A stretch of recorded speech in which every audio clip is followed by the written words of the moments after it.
Introducing social banking from GT Bank. Anywhere, anytime, any device.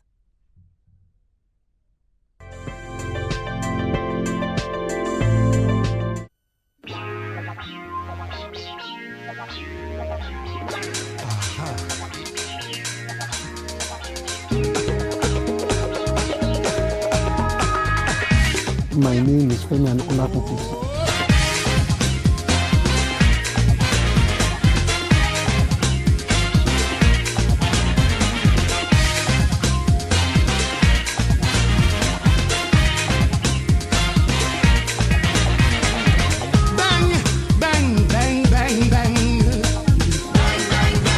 I stayed with my father at 2 points, as a kid and in my teen. As a kid, it was probably not as interesting. We were just children growing up. And this was just about the beginning of Kalakuta, and I remember I was always changing places as a kid. My father didn't want me to go to school, so that was another big problem in our house. The real interest really started in my teens. I moved into Kalakuta without telling my mother. This was a very important point in my life where I started to study under him, kind of. And within a few months, this was in 78, by the end of 78, 79, I can't remember exactly, but within a few period, I said Royals came to Nigeria and he did his first recording. By this time, I was already getting quite good on the sax. So I did my first recording, Africa Center of the World. Immediately after the recording, I joined Egypt 80. And I started right from scratch, Egypt 80, till I worked my way to assistant band leader, till I took over Egypt 80. Leave me my life at 18. No disturb me with nonsense gist. Everything inspires me. Sad things, good things, life, everything. I like my mind to be in line with melodies or music all the time. So I try to always do a minimum of 6 hours practice every day. When I tell people I taught myself the sax, they never believe me. But now, because of the way I said to teach myself the piano in front of so many people, because this started after the building of Shrine, and I picked up the trumpet, all I did was buy a book and I said to teach myself. Now they believe that I did teach myself, because, fella son, how can you teach yourself? Your father must have taught you. But he didn't teach me.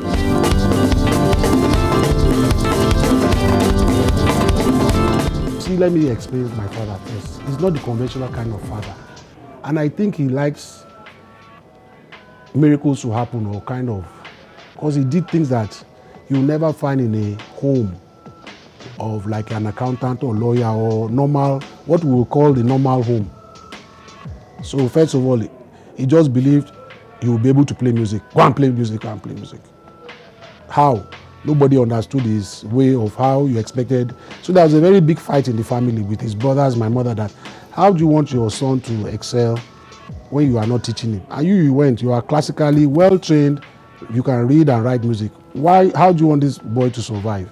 So when Wonder became popular, he called like a family meeting and says, you all ask me a question, how will he solve? Are you popular? Yes. Are you making money? Yes. Are you feeding your family? Yes.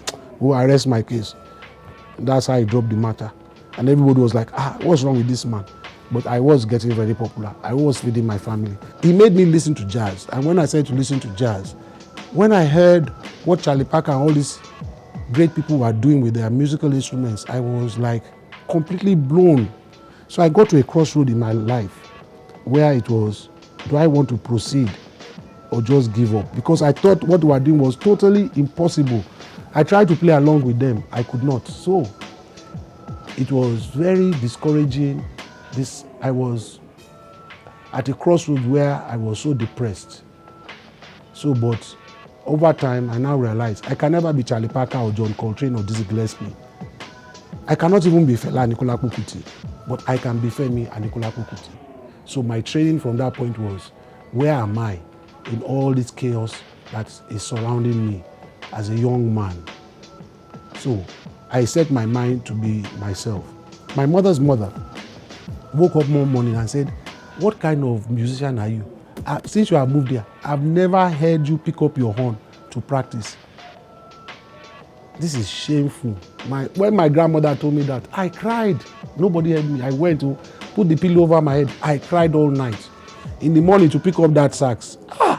I knew if I picked it up, I could hear her voice in her room laughing that, yes, I gave him a piece of my mind.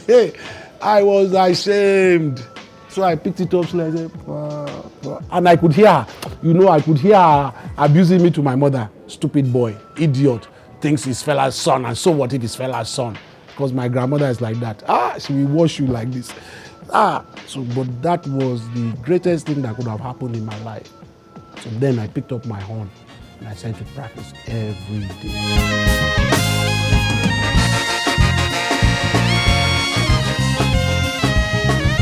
I write all the music.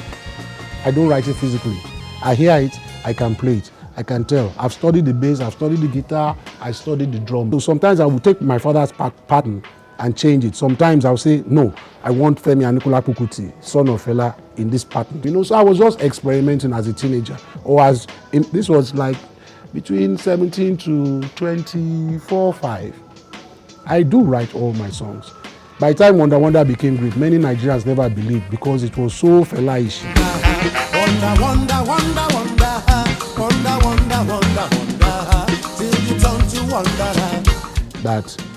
And I think it was such a good arrangement that they all thought, Fela must have written this for you.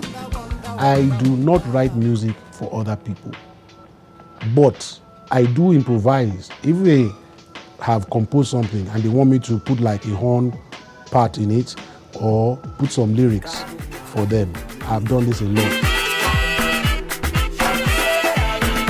I've probably liked everything I've worked on. Sometimes the sound might be very complicated. To find your voice in somebody's music, sometimes let's take music like a big ball or something, big obstacle, and you have to find the fitting of you in that dimension. Sometimes it's very narrow and nowhere for you to fit.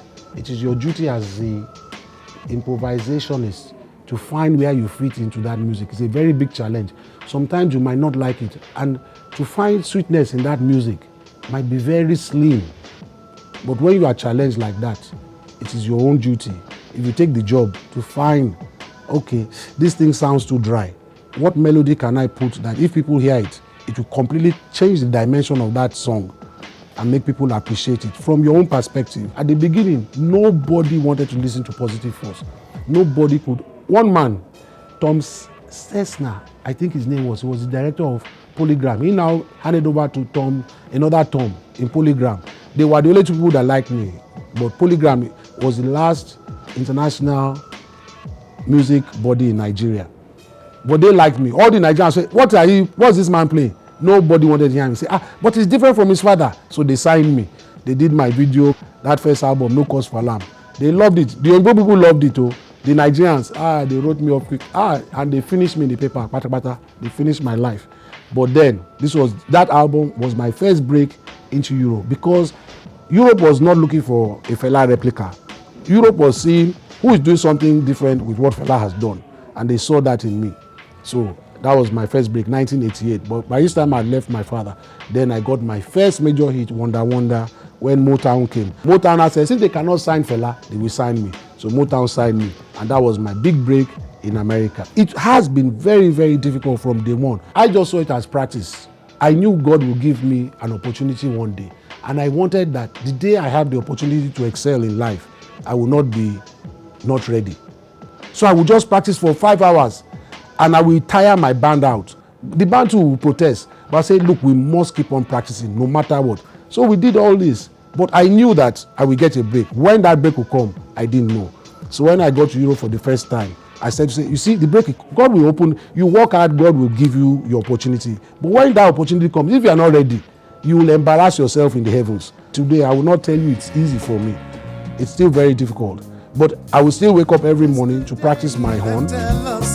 Say today, now we go again. So we struggle, suffer day for this new democratic change. Cause the truth of the matter be, say them, this guy is another way to continue their... The time I just spent like 6 years reading anything.